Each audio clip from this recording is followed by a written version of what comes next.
Hello, welcome to A Nation Betrayed. This this is A Nation Betrayed, Unmasking the Hidden Agenda, presented by Betrayal Project USA. We cover things from deadly hospital protocols and course mandates to censorship, corruption, and general cover-ups. We expose the systems that profited from suffering and betrayed the American people. Join us as survivors, experts, whistleblowers step forward to reveal the truth and demand accountability and reclaim our freedom. Because silence is complicity, and the era of betrayal needs to end now. So today's episode is a special episode. It is about the Advocacy Network, BPUSA Advocacy Network. We are united to expose medical crimes. So you see all the faces here that are part of the network. There comes a moment in every single movement when grief is no longer just enough. Action needs to happen.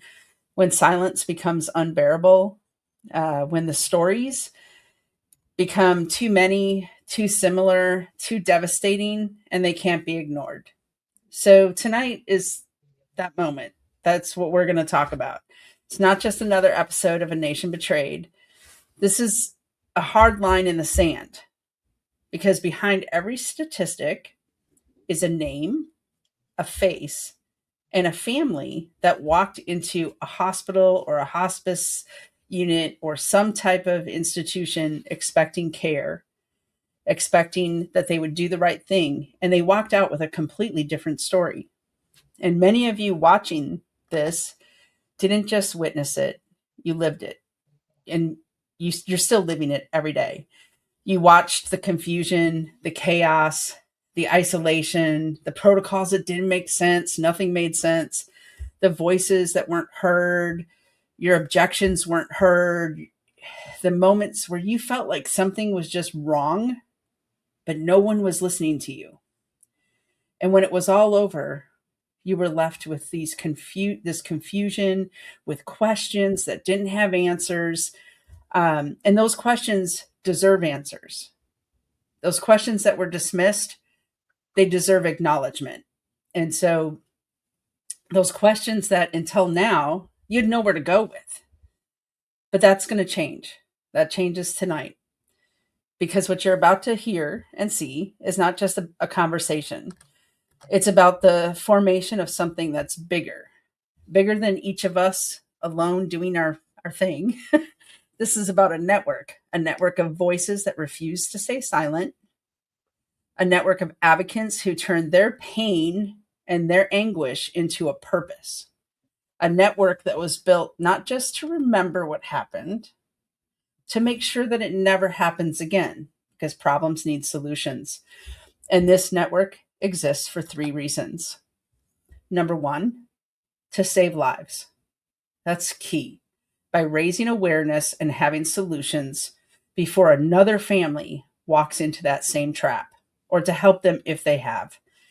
To expose the truth by connecting all of the dots that were never meant to be seen. And it's clear in the chaos, they were never meant to be seen.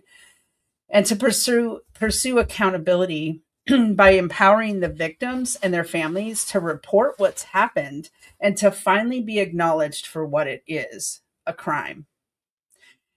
It wasn't a misunderstanding. This wasn't an accident. It was something that demands to be investigated.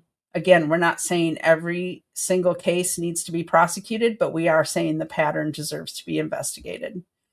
Tonight, you're going to hear from leaders across this movement, people who never planned to be here. They didn't want to be here. I forced them. No, they didn't want to be here. If it wasn't for what happened to them, they wouldn't be here. But they were called into this fight because of loss, because of a sense of injustice and truth, and just the need to fight for people. And so every one of the people you're going to hear from tonight has a different story, a different path that they got here by, a different mission. But alone, these voices were still powerful. But together, they are unstoppable. And so that's where awareness becomes action, where stories become evidence, where a movement becomes a force to be reckoned with. And this is how we're going to take our country back, through truth, through unity, and through courage. So, welcome to episode 9. So, the first person I want to go to is Leslie Batts when we're talking about turning that pain into purpose and into action. Leslie, you've done so much through the years, just building, and just your relentless not taking no for an answer and getting justice. So tell people a little bit about Paul. My husband was 45 years old when he was killed in the hospital.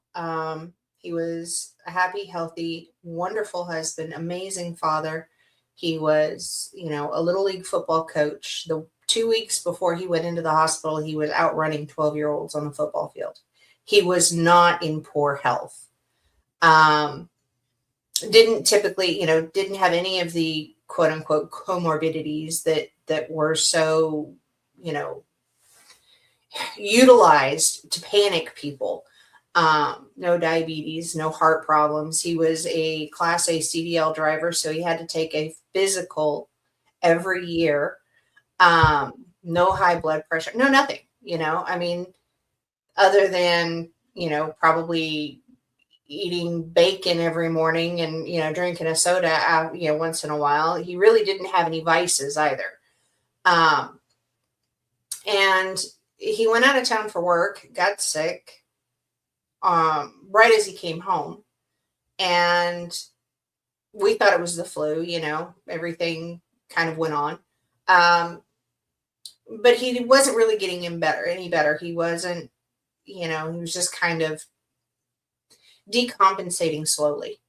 And when his oxygen started to drop, I said, well, we've got to get you some O2. So, we were pretty rural. We went to the hospital, so on and so forth. But what I found was from the very, very beginning, there was no interest in patient input or family input.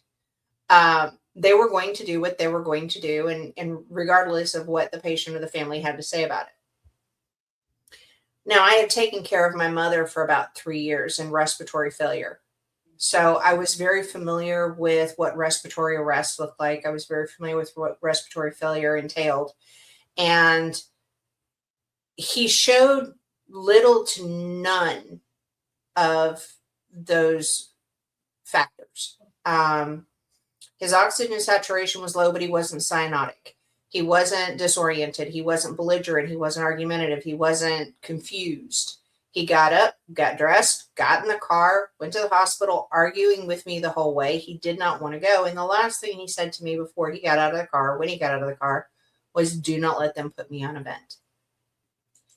And those were the words that I operated under throughout his entire hospital stay. They were fruitless, unfortunately. The very first conversation I had with the doctor that was treating him, I answered the phone. He said, is this Miss Batts? I said, yes. He said, well, I hope you're vaccinated because your husband's getting ready to go on a ventilator for a month, and then he'll be in rehab for a year if he survives, and you need to be alive to take care of him. Wow. My only response was, who is this? He didn't even identify himself. I was at a complete loss. I just kind of said, who is this? He says, well, I'm the doctor treating your husband. I said, not with that attitude, you're fired. You don't immediately address the family with fear. You address the family with hope. You address the family with options. You address the family with a game plan, not worst case scenario every single time. And again, I was familiar with that because of my mother had been intubated a dozen times throughout her illness over a 3-year period. And so I kind of understood the criteria for intubation. I kind of understood the treatment process and the disease process of requiring ventilation. And he wasn't meeting any of those guidelines. So, because I'm talking to him on the phone, and I'm like, why are you talking about ventilation when I'm having a conversation with my husband? This makes no sense. And it was immediately setting the groundwork. It was setting the stage for his expectation of what was going to happen to my husband. Not mine, not my husband's, but his. And, it was very concerning the way nurses would give the family some information, and then doctors would come along and give the family opposite information, or counterproductive information. So throughout his hospital stay, there were a lot of things that concerned me, but it wasn't until after he passed and I got the medical records that I learned there were things that were completely inappropriate, well outside the standard of care, and, in my opinion, criminal. What we did at that point is where it starts to get sad. Death and grief are sad in and of themselves, but learning how the system has been manipulated, not to protect the people and the patients, but to protect the policies and the system. There's no question in my mind that our legal system has been hijacked. Right. And you've taken some action around that. So talk a little bit about right to remedy and some of the action you've taken, because this was in Oklahoma. Yes. Even though you're in Florida, this was in Oklahoma that this happened, and you've gathered people and you've done a lot of great things, even though the legislative road is very hard, right? It's, they don't want to have a mirror held up so you can show them their own sin. But talk a little bit about some of the actions that you've been working hard on, because I thought some of the bills that you wrote were amazing. Oh, thank you. So Peggy Hokett and I kind of partnered up. She's still in Oklahoma. She lost her husband there as well. And we started trying to find creative ways to make a change to the system. We learned very quickly through, a lot of these groups that we weren't alone, that this wasn't just our husbands, that this had happened widespread, and this was an issue everywhere. So in trying to understand how this could have happened, you start trying to educate yourself. You start trying to do the research. My research focused on how the law allowed these things to happen, and what protections were supposed to be in place, what protections were never in place, and what protections need to be put into place. So we started Right to Remedy as a petition format to, garner the signatures to try to address at the federal level what we saw is the biggest hindrances in patient care. Now, first and foremost is the PrEP Act, where I'm don't know how many of, I'm sure you are all familiar with the PrEP Act, but I don't know how many of the audience is. So the PrEP Act, I call it the PrEP Act, but yeah, the PrEP Act, right, was designed, and I want to believe at the bottom of my heart, because I truly try to give people the benefit of the doubt. I want to believe from the bottom of my heart that the intent was to foster innovation, was to not hold people back from trying to do things that would help, even under circumstances where they really didn't know how to address it, right?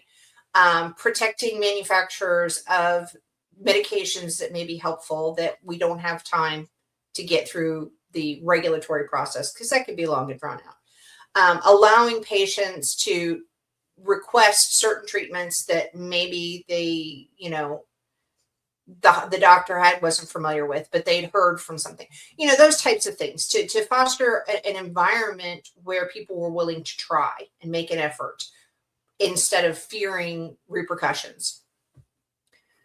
And whether it was incidental or intentional, what ended up happening was it gave a get out of jail free card for everything else, for all of the criminal activity that occurred and the inappropriate behavior that happened. It was literally a get out of jail free card. I mean, it gave people the opportunity to do literally whatever they wanted without having to face any consequences for it. So that was our first goal, was to address the PrEP Act and to get the information out there, because 90% of the population, I had no idea that what the PrEP Act was or what it meant prior to COVID. And it had been implemented, on at least 2 other occasions prior to this. It was, established in 2005. And so first thing was to get people educated, know what this is, know why this could be harmful. So I started looking into legislation, and I started looking into how these things happen and the laws surrounding them. And it turns out that informed consent is not codified anywhere in state law in Oklahoma. It's not codified. The right to informed consent is, but there is no violation or there is no proper punishment for violating that right. So they can say, you have the right to informed consent, but if you don't get it, nothing happens. There's no repercussions for it. And I was shocked at that.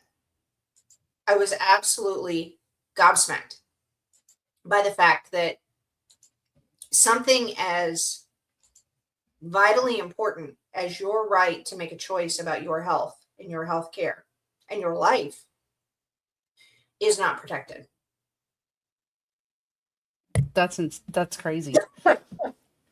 So in the journey of, I'm sorry, I'm getting choked up.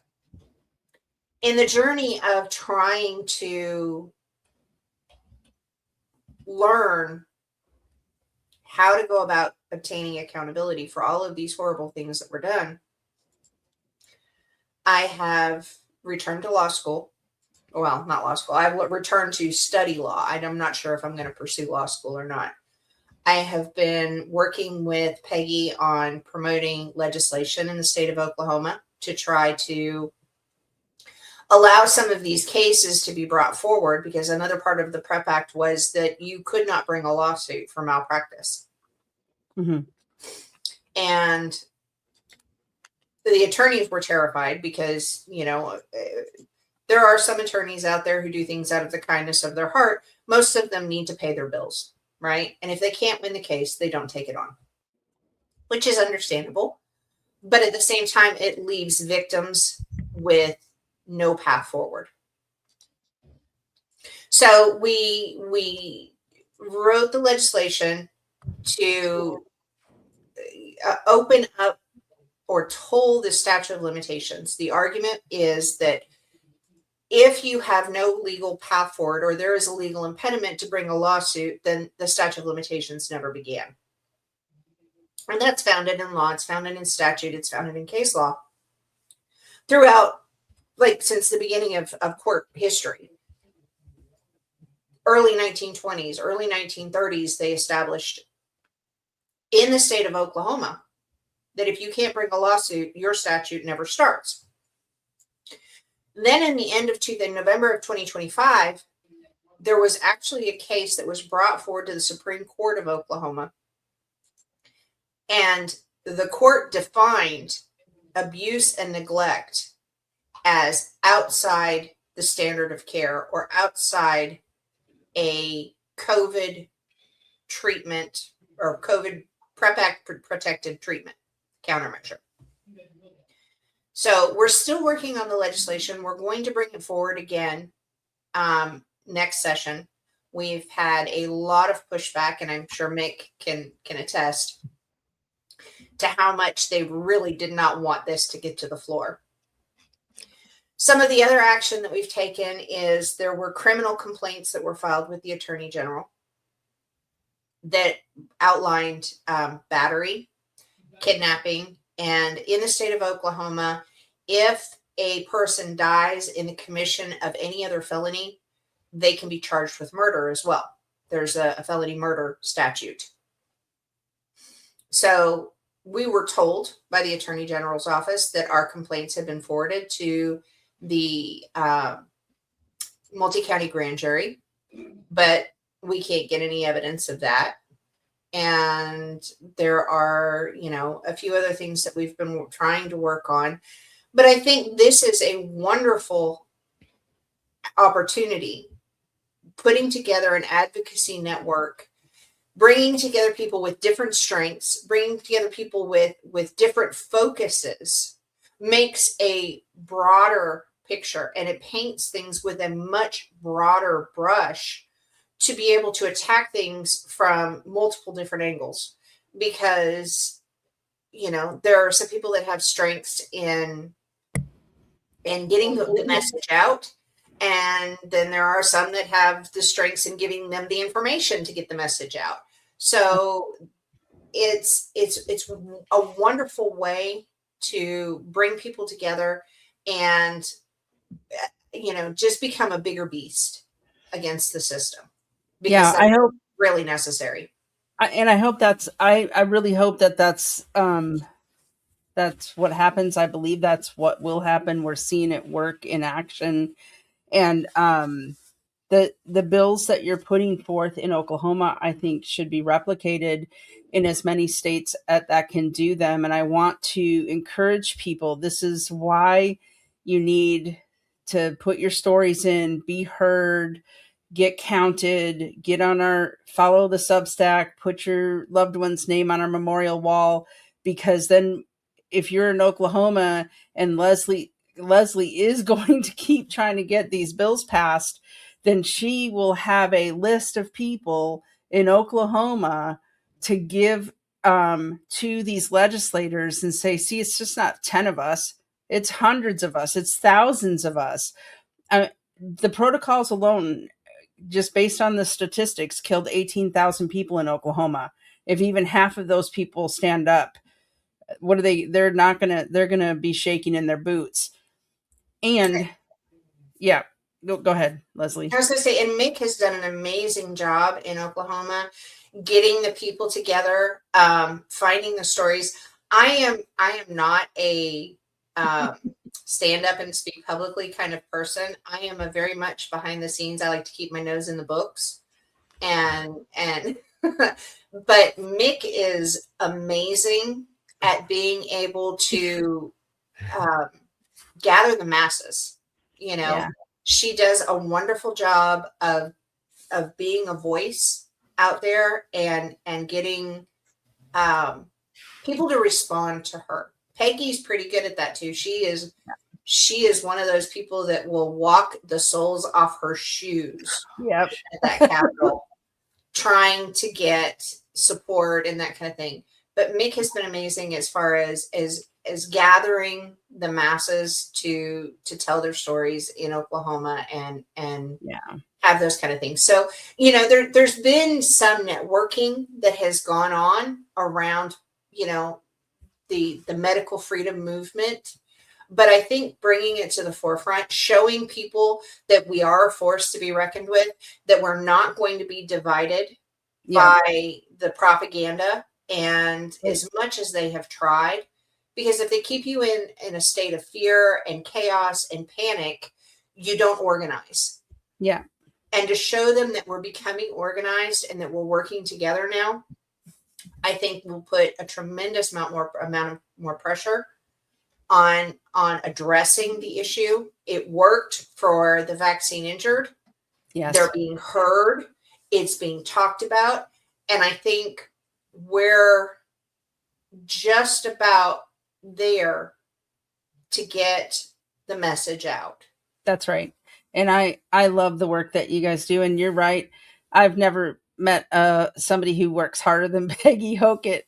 Like when you say she will walk the soles off of her shoes to get justice, for her husband, you are correct, and for everybody else's. So I appreciate that. I'm Well, gonna and go.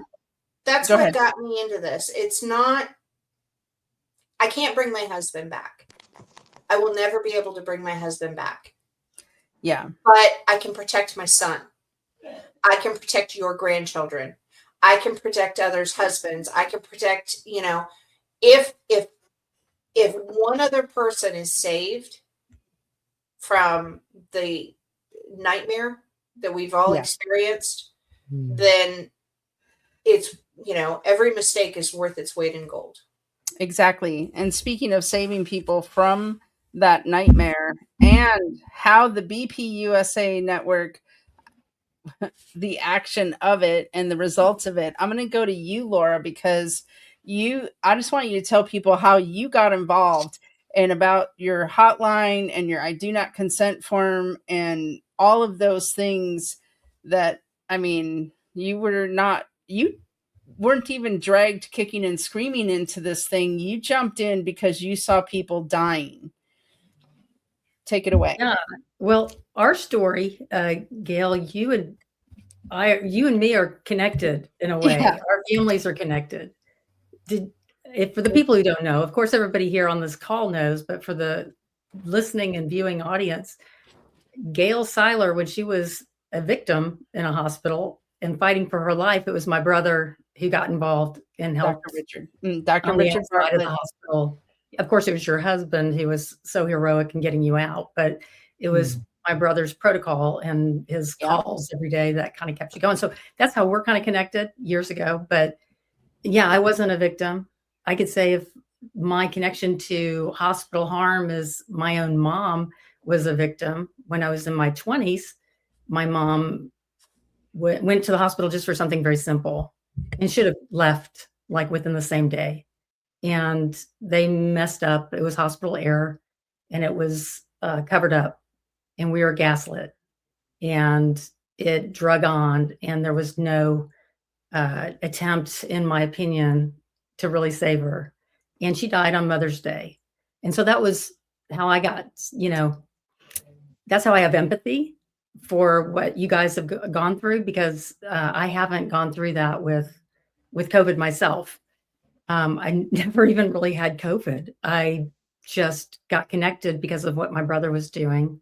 And of course, I have this past with my mom dying in a hospital when I was just in my 20s. And I remember all that. I kind of healed from that. Here we are decades later, and then COVID happens. And my brother has this idea that I think I have something that's going to help people. And my background has nothing to do with medicine.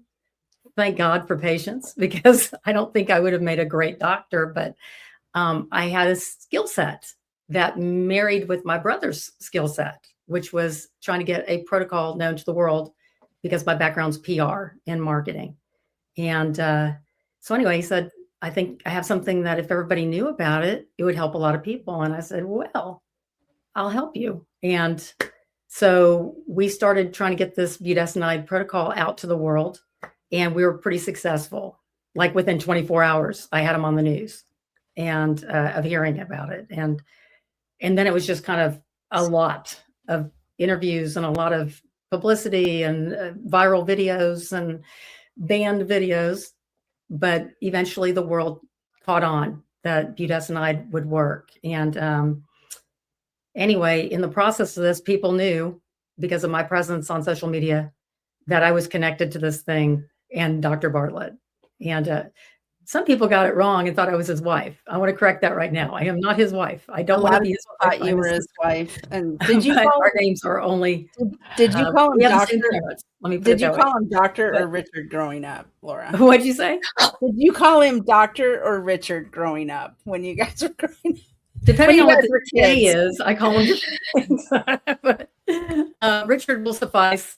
But no, he is not my husband. Interesting story about that. We were traveling around getting the word out, and we ended up we shared a lot of hotel rooms which was awkward at times. We were just trying to save money. And I remember going up to the check-in desk, and the person behind the counter was like, "So will that be a queen or a king?" And I was like, neither. He's my brother. But anyway, we got through that. This is the kind of sacrifice that I've made for you guys in the world. But anyway, it was worth it. But people started figuring out what I was connected to, and they started reaching out to me about their horror stories in the hospital, because he didn't have a social media presence, but I did.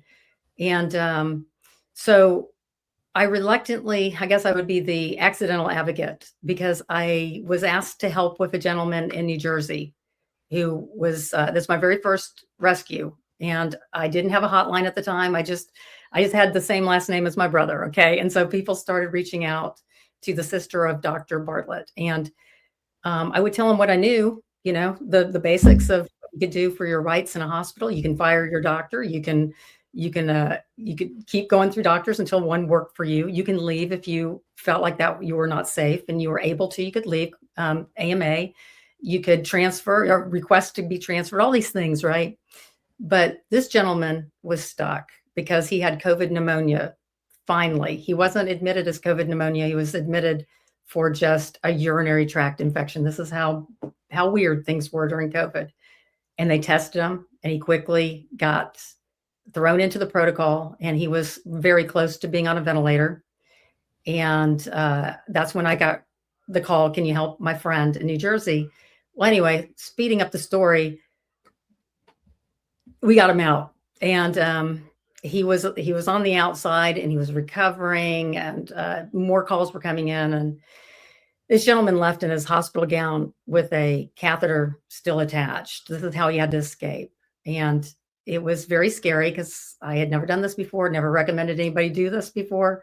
But I thought, if it worked once, heck, maybe it'll work twice. And it just escalated. The calls came in, and I started helping other people, and I formed a hotline because of it, called Hospital Hostage Hotline, because I thought, there's probably a lot of people that could benefit like this man did if they just knew there was a phone number they could call, an 888 number. So I set that up, kind of scared that, what am I opening myself up to? You kind of have imposter syndrome when you do something like that at the beginning. Like, I'm not good enough. I'm not qualified enough. But thank God it worked. You just had to take the first step and just try it. But the connection recently, this is now years later, right? That was 2020, first rescue, November 2020. And here I am, 2026. So what is the Hospital Hostage Hotline doing now? I see my very fearless, brave cohort, Dr. Margaret Aranda on this call. We have teamed up, and we have a website called I Do Not Consent Form. And our hope is that people will never need to call Laura Bartlett in the Hospital Hostage Hotline, because they'll have a tool that will prevent a doctor from doing so much damage because of violating your consent wishes. During COVID, it was remdesivir that did a lot of damage. Do you know how many people caught on to this run death is near? A lot. So much so that people were not only saying, "Don't give me that," but they were trying in so many ways to communicate besides verbally, "Don't give me remdesivir." But the doctors felt like they didn't really have to, they didn't really have to hear that. They didn't really have to honor it. So this document process that we have, which is the brainchild of a hospital insider who knew what I was doing, saw what I was trying to do, and created this thing for herself, a attorney nurse. And we now integrated into the Hospital Hostage Hotline and everything we're doing, trying to get the word out that, look, before you go to a hospital, be proactive, have documentation that refuses certain things in writing. It's a notarized legal process, and it's equally important how you deliver it so that you have receipts. And so this is what Dr. Margaret Aranda and I are doing. It's at idonotconsentform.com. I hope that nobody in the future even needs a hospital hotline, but it's still available, 888-219-3637. Recently, my connection with Betrayal Project, working together synergistically, was just 48 hours ago. I got a call from on the hospital hostage hotline, and it was actually a minor patient in the hospital. And I don't do those kinds of rescues. My specialties, my area is adult patients that are 18 years or older with capacity to make decisions.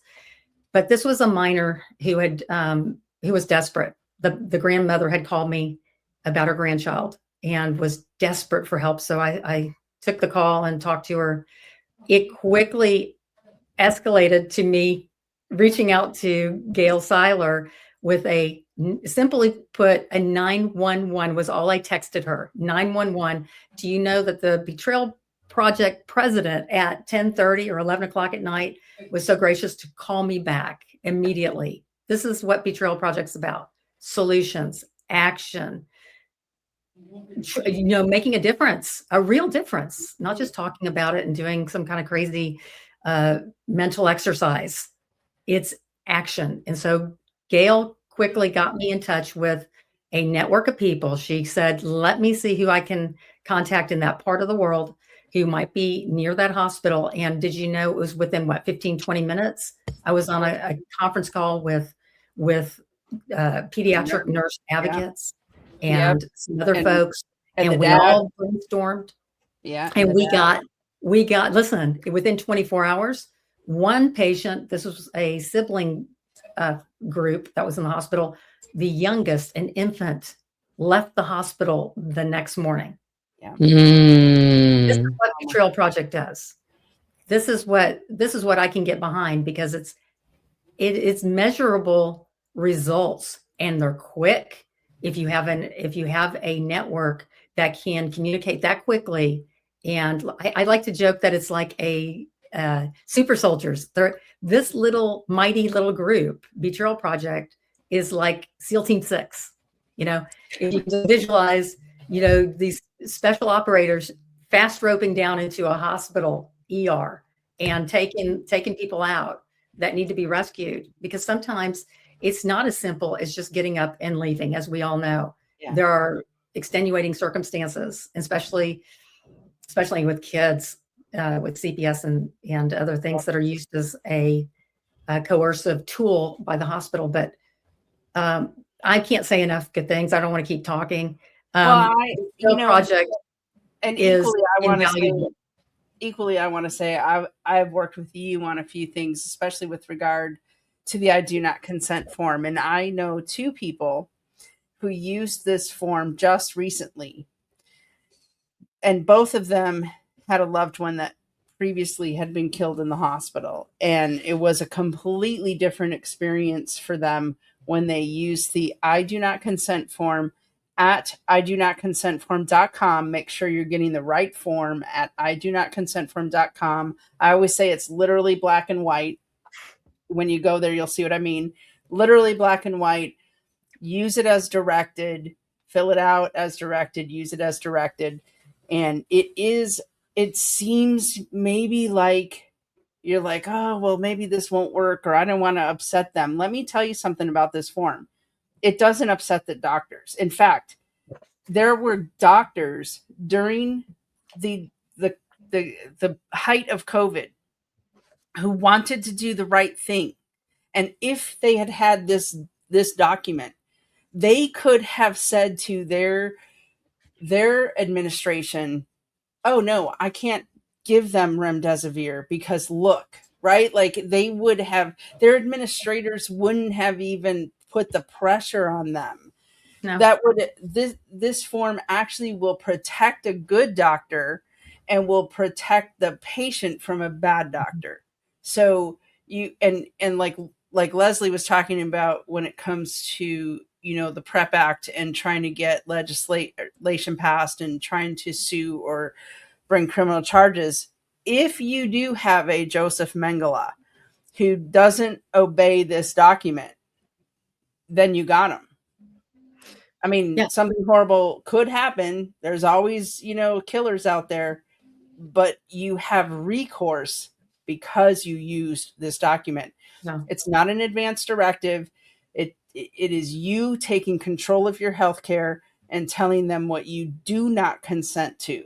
It's like that, I do not consent to you jabbing me while I'm asleep, or, whatever it is, it's, Yeah. There's but it's easy to fill out.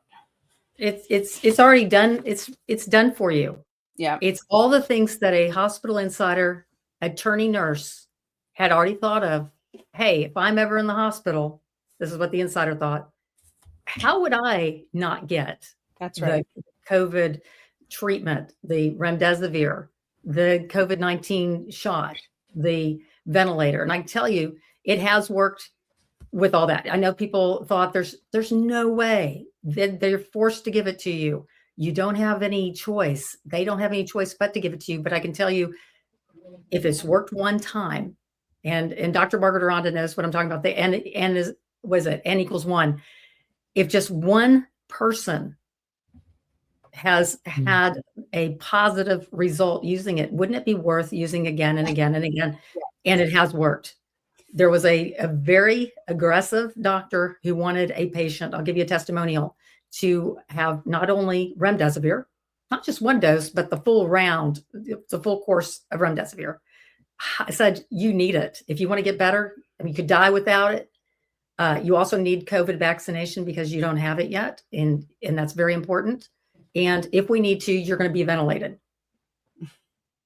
Okay. Guess what the outcome with the document? Couldn't do it because that would be intentional medical battery. And this doctor knew better. They not only did not get the COVID treatment of remdesivir, not only did not get the COVID vaccine, obviously didn't get the ventilator, didn't need it. They never got the illness never progressed to the point of needing a ventilator, but never would have gotten it anyway. Okay, didn't get those three things, but guess what? This individual got high dose vitamin C because on this form there are requests that you can make. Exactly. And this person requested high dose vitamin C by IV. Also requested budesonide, my brother's protocol, 1 milligram via nebulizer.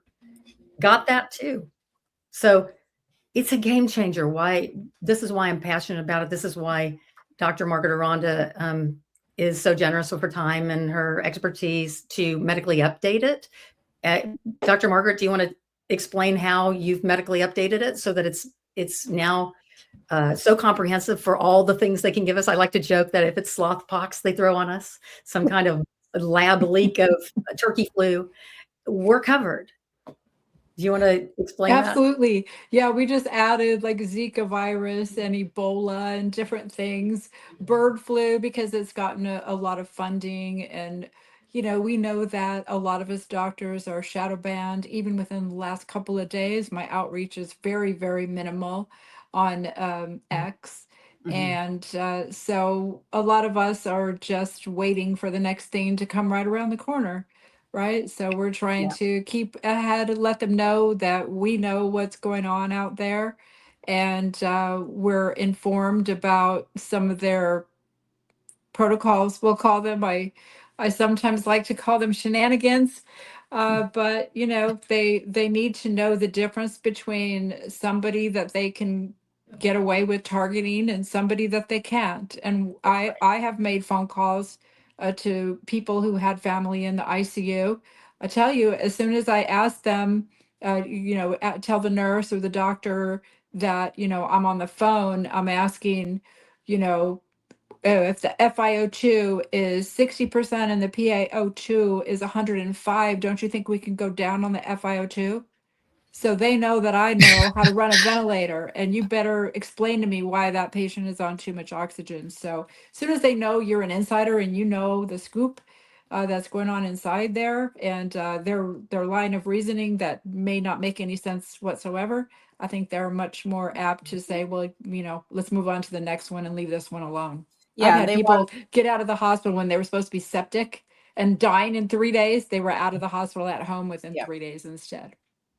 They like to, exactly. They like the low hanging fruit, not the educated, higher fruit. And so higher fruit.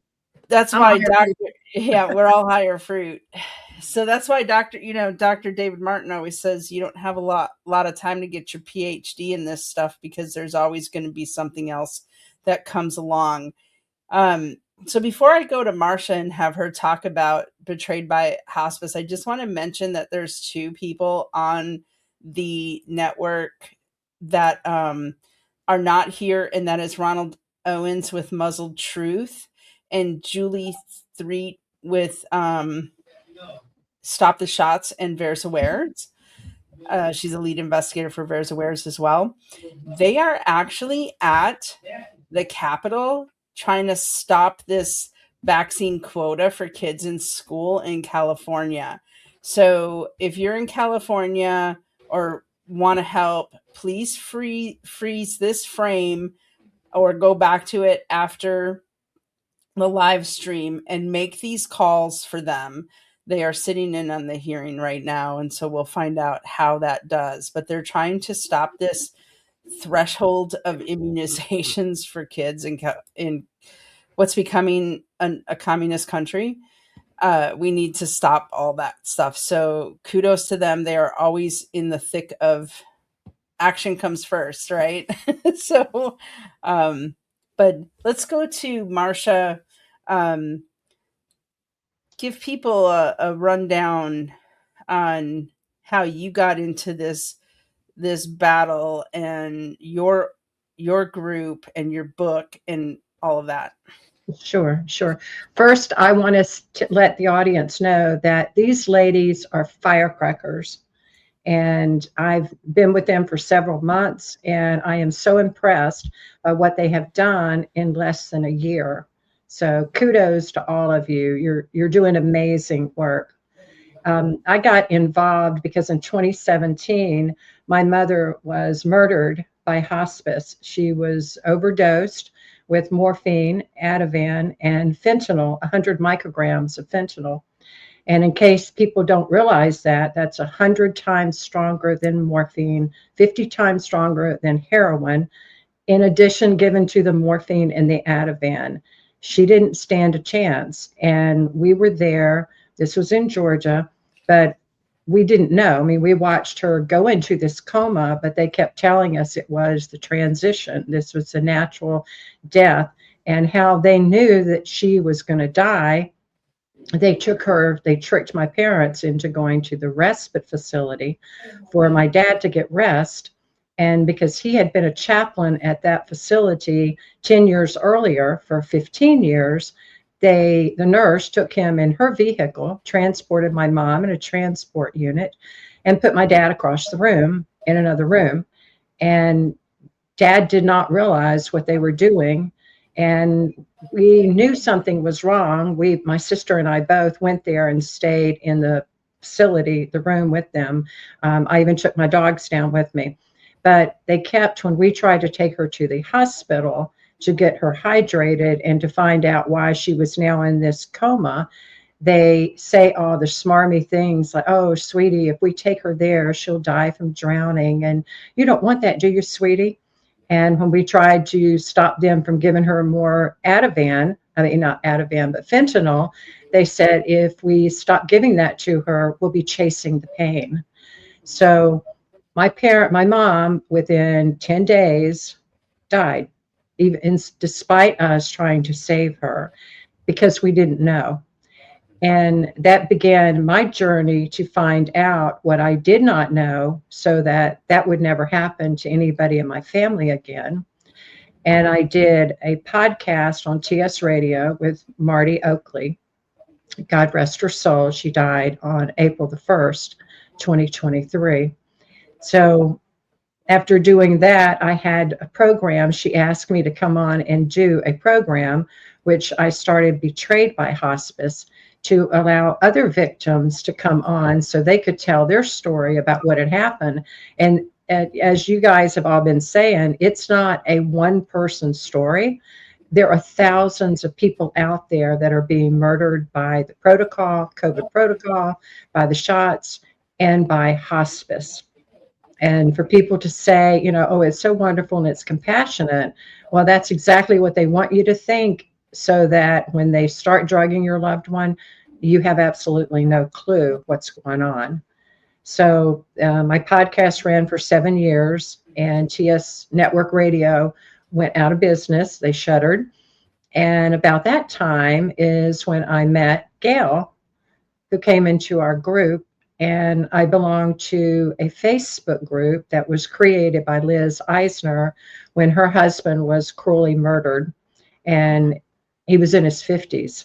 So it's not just happening to elderly people, it's happening to anybody they consider vulnerable and that they're going to have to pay money to keep that person alive.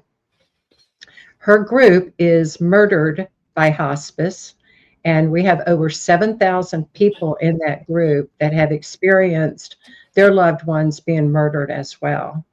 So we're strength in numbers, and I am honored to be in the group with the Betrayal Project, and to be able to represent the hospice victims that have been murdered.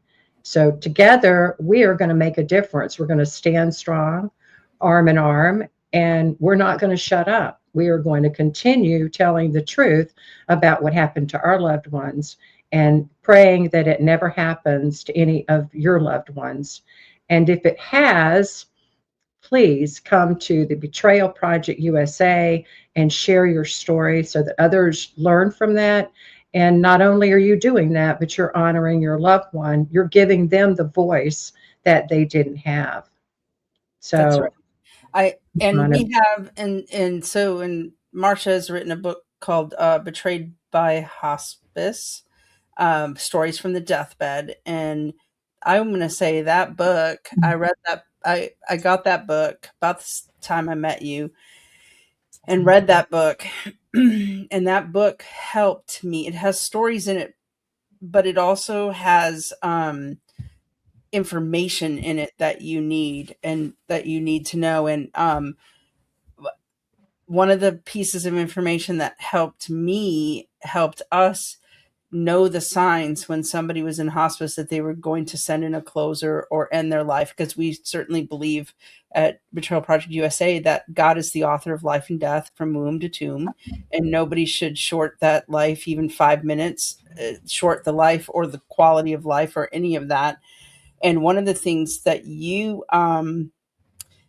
talk about a lot is the ham sandwich. The ham sandwich, that's right. which is Haldol, Ativan, and morphine. And there's a lot of propaganda out there that this is needed for people who are dying, and it's comfort, and it's not comfort. It's chemical overload. And there seems to be this lack of doing the things that actually calm a person down, like holding their hand, stroking their hair, being present. And we go right to the medications that shorten life. And so there's so much information in that book that you need to go get it. We have a resource section on our website, betrayalprojectusa.org, and get informed. There's a resource section. You can find a link to that book. You can find a link to the idonotconsentform.com. We have recommended books, recommended documentaries, recommended papers, recommended advocacy, all sorts of things there. If you can't remember what any of these are, just go to the resource section and they'll be there. And you can get Marcia's book on Amazon, and it is a great book. Everybody should read it, because at some point, every single person is going to have somebody who enters into hospice, palliative care, whatever. And the one thing I found in your Facebook group was there was a lot of overlap between protocol victims who were put on comfort care, forced onto palliative. We have something called the hospital deadly playbook that relates to the COVID protocols. And one of those things was being pushed on, or just put on, palliative and comfort care. And so we saw a lot of overlap, that there were victims who were in both groups, both our Facebook group and your group. And you do incredible work. And I'm just thrilled that you're partnering with us. And one of the things that we're doing as our kind of our first project for the Advocacy Network is participating in the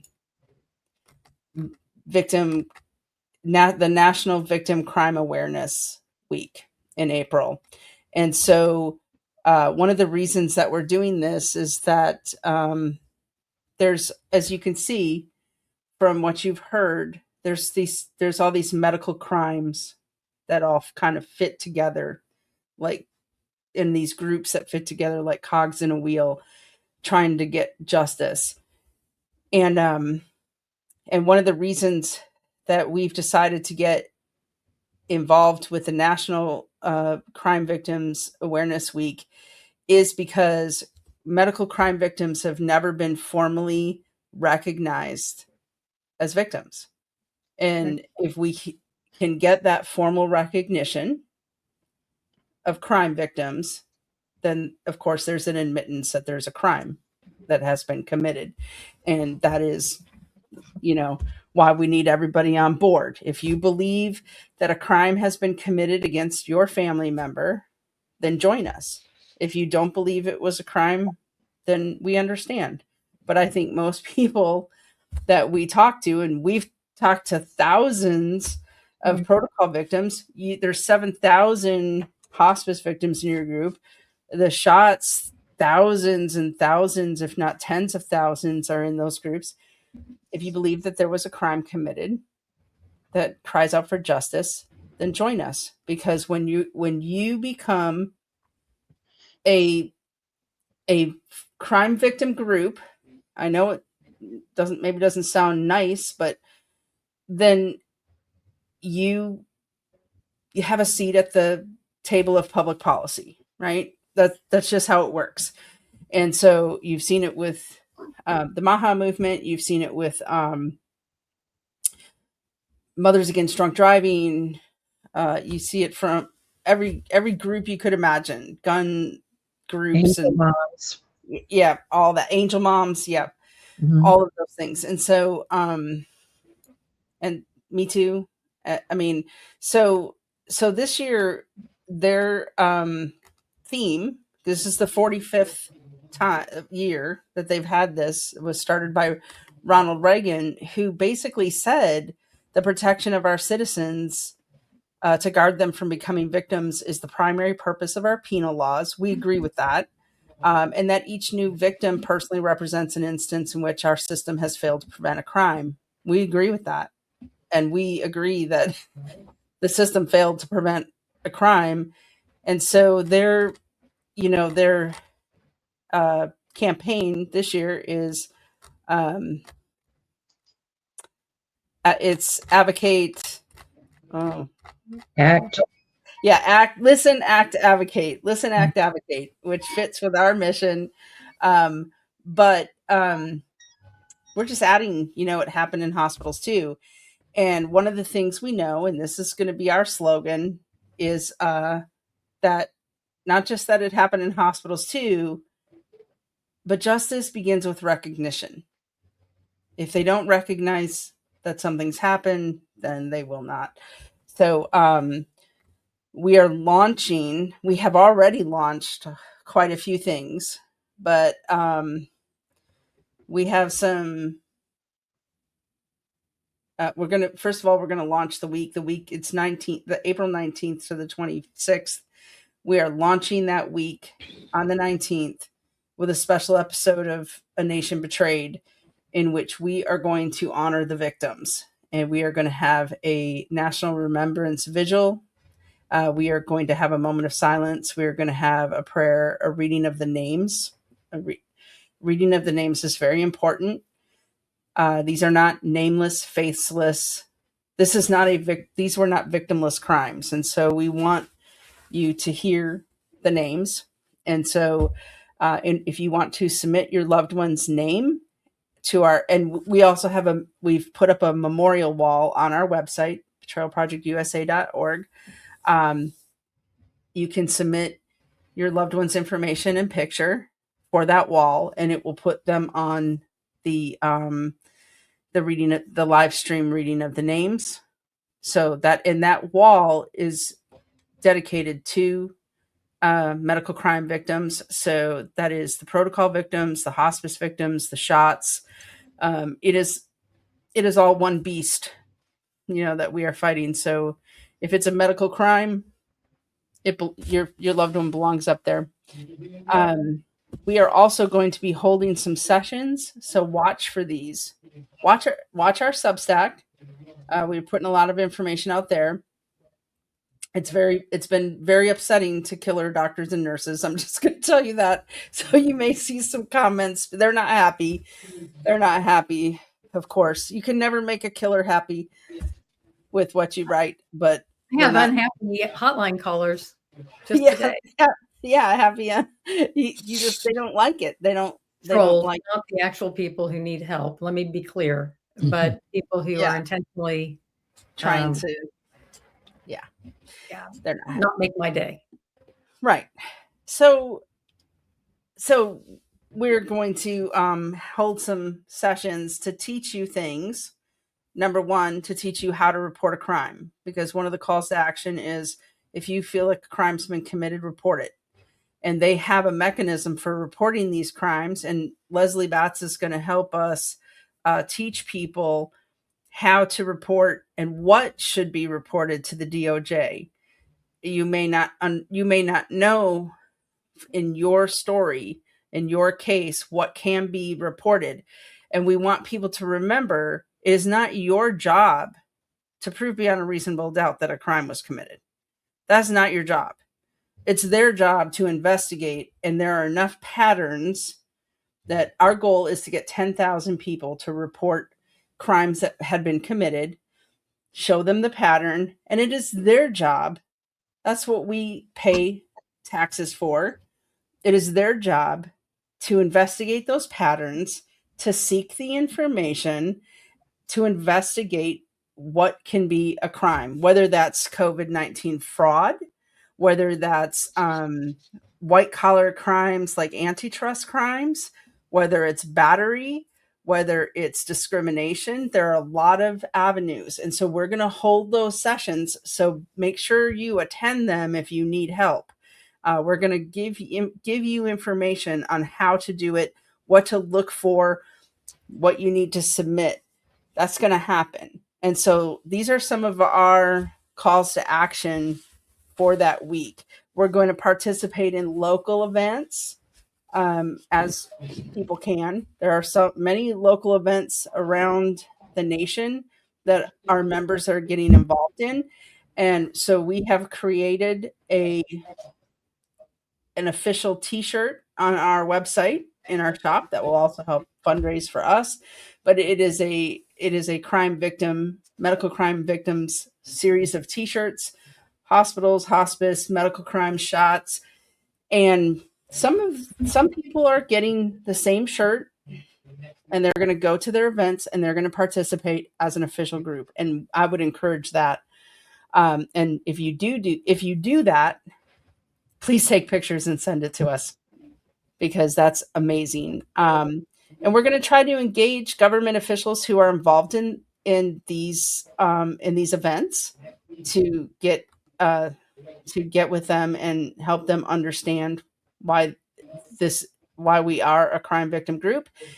We're going to try to engage media, which will be a lot easier during this because they're already covering it.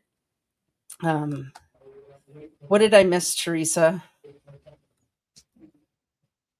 Sorry, I was just on mute there for a minute. I just wanted to highlight, first of all, thanking everybody, everybody that's part of this advocacy network. It really takes a team to be able to move the needle, and everybody, as somebody mentioned, everybody's a firecracker here, full of ambition to really take this by the horns and get this done. But Betrayal Project is a whole team. We have a lot of people behind the scenes that are doing things, putting out different live streams such as this one. So watch for additional ones coming up as well. We have a whole series of campaigns that are going out on social media. We have X Spaces that are happening on Saturdays. So watch that. But I really wanted to also push this out to, if somebody is the first time they're hearing of this, and I just want you to know you're not alone. We have a support group groups on Monday nights that will be ongoing. You'll have a lot of people that are in the same scenario. Please join. We also have a PTSD group as well, with Dr. Patty Giuliano is led by that. So we have a lot of resources, and you are not alone, and there are people here to help you. And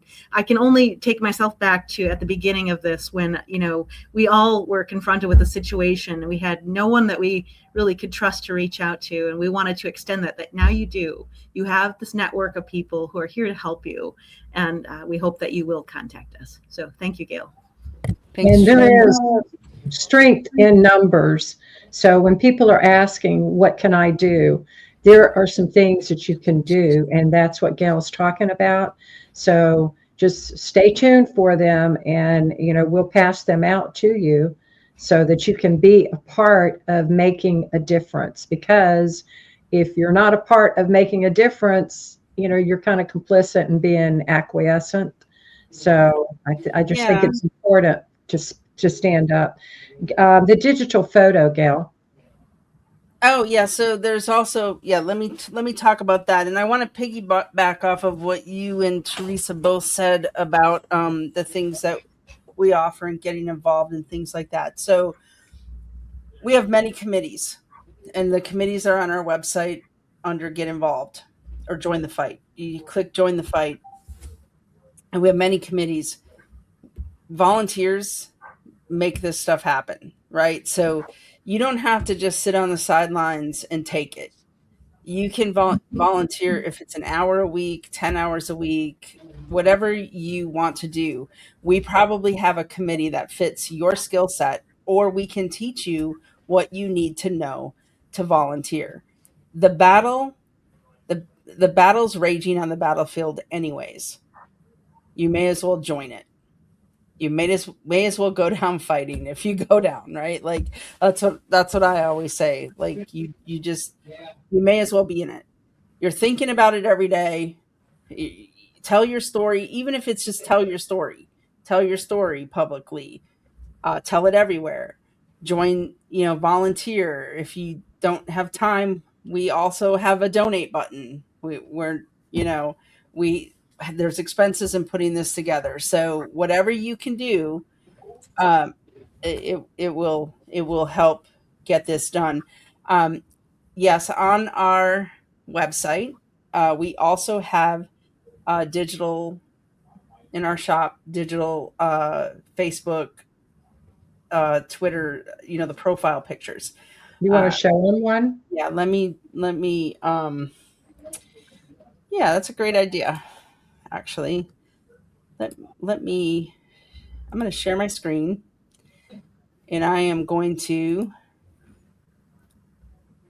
put up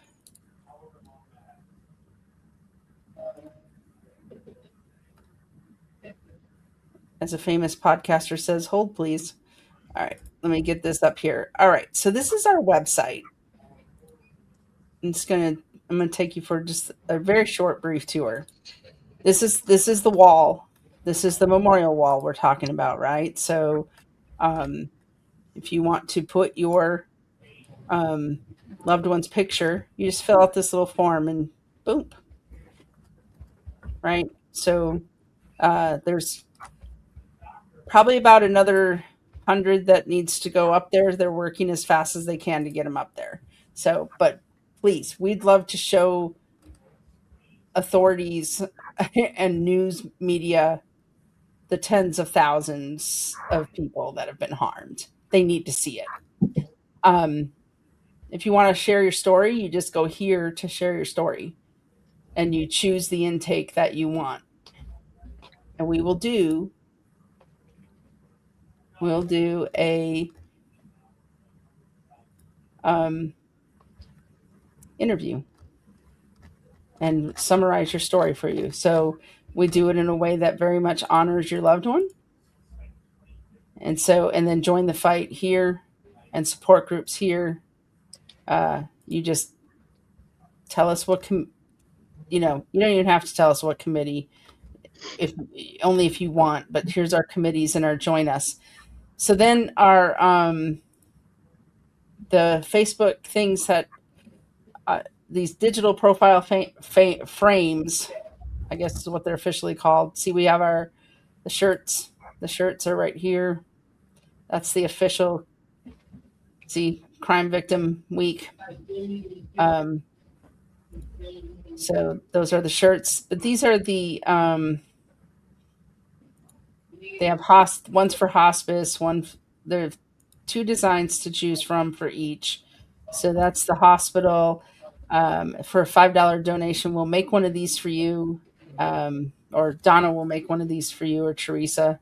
When I say we, I mean they will be the ones making it, because I don't know. That's not I'm not creative like they are, but we would love for people to put these in their profile. And so the other thing is, I do want to say, when you put your loved one in the memorial, we'll be emailing you a banner to put on your Facebook as well, just saying that you lit a candle for your loved one, a virtual candle for your loved one, and reminding people to attend the vigil to hear your loved one's name. And so we think that it's very important to honor, that. I mean, these, like I said, these were not. We know almost every story that's out there. Like, I mean, we hear it. We have the support groups. We get the calls. We've been getting them for years. We've talked to the victims. It can, even if it happened in 2020, 2021, it doesn't matter. 2017, I mean, gosh, it doesn't matter. The pain is still there. The unanswered questions are still there. They haven't just forgotten their loved ones, even if the world goes on. And there's millions of stories, people. So that's the other thing. If you haven't been affected by this, count yourself lucky. But share the stories and share the mission, and help the mission, because it could happen to you. So many people say, I was ready. I never thought it would happen to me. I was that person. I was so prepared. I was so prepared until I wasn't. And so even I got caught up in that. I had not practiced my plan 1.6 million times like the hospitals did. And so even I needed help to get out. So no matter how prepared you think you are, be as prepared as you can, but know that this could affect you. Teresa, Donna, do you have anything else to add? Did I miss anything? What should You know what? I think we covered a lot of it. I think I was really thankful for all the ladies bringing up the different points, the different teams that we're working with. Overall, it's just we want everybody to join this national effort. Really, it's not just one group doing it. We're joining a whole national effort, and we want to make our cause known on this. And so please push it. Please tag it. We're going to be sharing hashtags that are part of the national effort as well. These Facebook groups, if you find them, please, any chance you get, if you see this in other groups, please say, hey, Betrayal Project as well. Please, if you can, help us to share that. Yeah, exactly. And if you forget something, go ahead, Donna. I just want to say that the memorial wall is a way to acknowledge that a crime has been committed, number one. But it's also to honor our loved ones, because like someone said earlier today, our loved ones didn't have a voice. We were caught up in this alternate reality once we got in the hospital that we didn't know how to fight. So this is important. It's so important to give our loved ones a voice, honor them by putting them on that wall. Let's never, ever forget what happened. Right. Yeah. Right. So go ahead. Mhm. Can I add something with the hospice? Because otherwise, the people on the group, when they listen to this, they will remind me of this. Our loved ones were not dying when they went in. And a lot of times people will say, well, you put them in hospice. What did you expect? That's what they do. Well, we didn't expect them to be murdered, and we were lied to, we were manipulated. And when they started drugging them, they were not in any active phase of dying and transitioning, as they like to call it. So it's outright murder. And Gail, I think as we've said before, if you steal 1 day, 1 hour, 1 week, it doesn't make any difference. You do not have the right to put someone in an early grave. That's not their time. It's not God's time. And what was done to people in the COVID protocols, with the shots now, and with hospice, it is a crime. It is premeditated murder. Yeah, and when you start digging into the hospice in particular, and even the crossover, that is even the quality that they steal, right? So if you drug somebody into a state where it appears that they're dying, they're not really dying. They're just trapped and can't say it. Right. You've drugged them into a coma, and they can't fight back. They're just complacent. And besides the ham sandwich, we've seen nurses call Seroquel silent night in all of these cases. And so that also to me is criminal, that taking away their ability to speak for themselves and say what they want, and fight back. I mean, And they can hear what's going on around them, and they're trapped, like you said, they're trapped and they can't speak up. What a horrible, terrifying thing that was for all these people.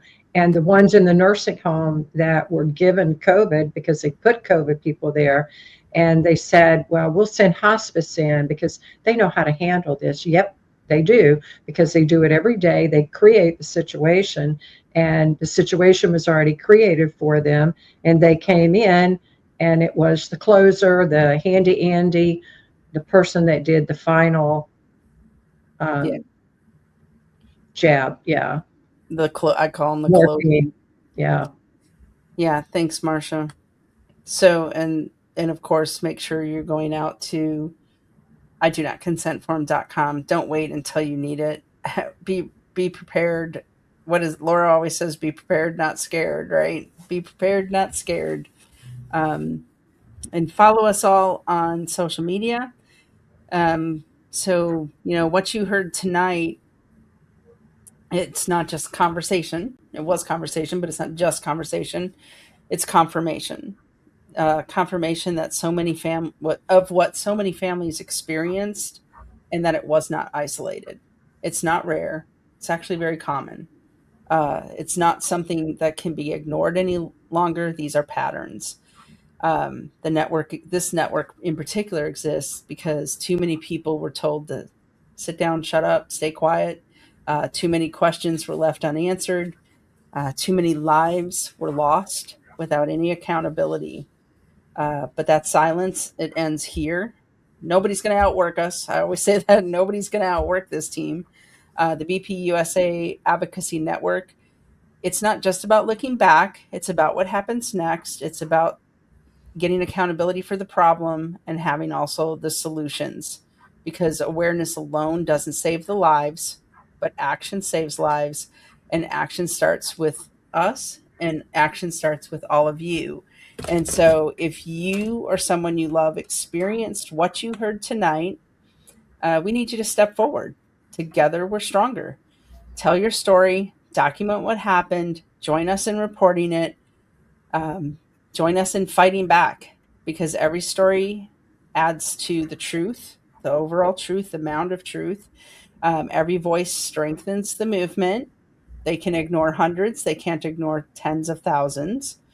And every report chips away at the wall of denial, especially plausible deniability. They'll never be able to say they didn't know. So if you're watching this and wondering how you can help, this is your moment. Share this episode, follow us on X, join with us, bring others with you. And if you've lost somebody, like Donna said, honor them. They deserve it. Add their name to the Medical Crime Victims Memorial Wall. Make sure that they're remembered. We will make sure that they are remembered. Make sure that they're counted. Make sure that their story helps protect someone else. Because in this movement, it's really truly not built on anger.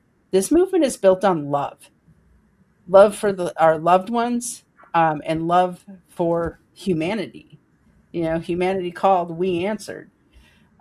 It's built on truth and unwavering belief that every single life matters and that God is the author of life and death.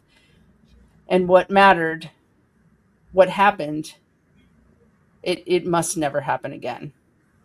And that starts with accountability and recognition. So we're the voices that will not be silenced. We are the families that will not be forgotten. And together we are a network that will bring the truth to life. And this is A Nation Betrayed. And we're just getting started.